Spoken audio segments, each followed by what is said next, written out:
জি viewers, Chittagong ডোরবিলার পক্ষ থেকে আজকে এখানে দেখাবো যারা দরজার কর্নারে নিজেরাই জয়েন্ট দিতে চান তারা আগে এভাবে কর্নারগুলো কেটে নেবেন সমান করে, যেভাবে আপনার কর্নারটা আছে। তো গামটা আসলে কোথায় দিবেন, কিভাবে দিলে কর্নার জয়েন্টটা আপনার গামটা ভালো হবে, উপরের যে কাঠটা থাকে এই যে দেখতেছেন এই উপরের কাঠটাতে গামটা কিভাবে দিলে আপনার টেকসই হবে। গামটা অনেকে ভুলে ইনসার্টে অর্থাৎ ভিতরে দিয়ে ফেলেন, সেটা কিভাবে দিলে পরে ভালো হবে সেটা আপনাদের সামনে তুলে ধরতেছি, এবং এটা জয়েন্টটা দিতে যে যথেষ্ট সময় লাগে সেটাও আপনাদের বোঝানোর চেষ্টা করতেছি।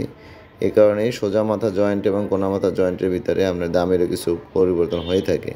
এরকম গ্রুপ আপনার ভিতরে এই যে দেখতেছেন এরকম গ্রুপ আগে করতে হয় উপরের জন্য। গ্রুপটা করার পরে এরপরে যখন আপনার গ্রুপটা কমপ্লিট হয়ে যায়, এটা বারবারই দেখেন ভিতরে যেভাবে কাঠটা আপনার একটার ভিতরে একটা ইনসার্ট হবে, অর্থাৎ এই যে উপরে কাঠটা দুইটা ডান পাশেরটার ভিতরে এই বাম পাশে কাঠটা ইনসার্ট হবে। এভাবেই আপনার গ্রুপ করে ওখানে যতটুকু বাড়তি আছে ঠিক অতটুকু এখানে কিন্তু ভিতরে এই কাঠটার হোলটা করতে হয়েছে। এরপরে দেখেন গামটা কিন্তু আমরা উপরে দিচ্ছি, কারণ উপরে দুই পাশে দিলে সেটা আপনার দরজাটা মজবুত হবে এবং দুই পাশ ধরে রাখতে পারবে। অনেকে ভুলে কী করেন, আপনি এই যে ভিতরের গর্তে অনেকে আপনার গাম দিয়ে দেন, গর্তে দিবেন না, উপরে দুই পাশে দিবেন, তাহলে আপনার কাঠের বেশি অংশে সে আপনার আটকে ধরে রাখতে পারবে। এই যেভাবে দুই পাশে দেওয়ার ফলে এখন কী হলো জিনিসটা, সে উপর এবং নিচে দুই দিকেই গামটা শক্তভাবে নিচের পার্টের সাথে আটকে লেগে থাকবে। আর যদি আপনার মাঝখানে দিতেন তবে শুধু আপনার গ্রুপে সে গামটা পেত, উপরে এবং নিচে দুই পাশে গামটা পেত না।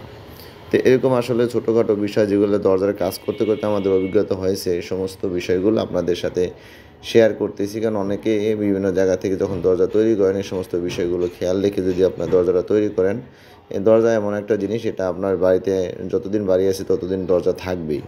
তো এটা নিয়ে যাতে আপনাদের বারবার বিভিন্ন অসুবিধার সম্মুখীন না হতে হয় সেজন্য আমরা আমাদের ছোটোখাটো অভিজ্ঞতা আপনাদের সাথে শেয়ার করে থাকি। কারণ সবাই তো আর আমাদের কাছ থেকে দরজা নিতে পারবেন না, এটা সম্ভবও না, আমরাও সবাইকে দিতে পারবো না। তো এরকম আপনার ছোটোখাটো নানান বিষয় দরজা এবং চৌকাঠ সংক্রান্ত যে কোনো অসুবিধা আপনারা সরাসরি আমার সাথে কথা বলতে পারবেন। স্ক্রিনে যে নাম্বারটা থাকে ওটা আমারই নাম্বার। আমি কখনো কল ধরতে না পারলে পরবর্তীতে ব্যাক করে কথা বলি। আর আমার শোরুমে এখানে কেউ আসতে চাইলে আসতে পারবেন। ঢাকা মোহাম্মদপুর বছিলা, চিটাগাং ডোরভিলা, বছিলা ব্রিজের ঠিক গোড়াতেই বছিলা পুরাতন সরকারি প্রাইমারি স্কুলের একটু আগেই দেখবেন হাতের বাম পাশে চিটাগাং ডোরভিলা সাইনবোর্ড দেওয়া আছে।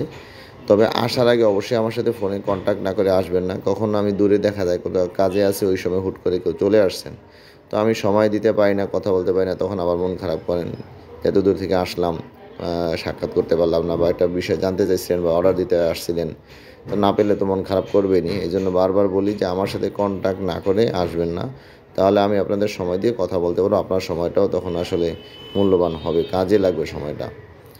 আর দেশ বিদেশে অনেকে আমাদের ভিডিও দেখে, ছোটোখাটো ভিডিও দেখে অনেকেই অর্ডার দিয়ে থাকেন। অনেকের হয়তো সময় মতো ডেলিভারি করতে পারি না, কারণ বাংলাদেশের লেবার ফাংশনটা একটু আপনার এখানে টাইম ঠিক রাখার মতন না। যারা বাসা বাড়ি কাজ করেন তারা জানেন, বিল্ডিংয়ের কাজ করেন, তো সব কিছু ওভারকাম করেই আমাদের চলতে হয়।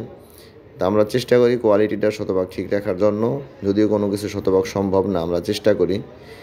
আর যারা অর্ডার দিতেছেন দোকানেও আসেন না, অনেকে ব্যাংকে টাকা পাঠিয়ে দেন। সবাইকে ধন্যবাদ জানিয়ে আমরা আজকের ভিডিও এখানেই শেষ করতেছি।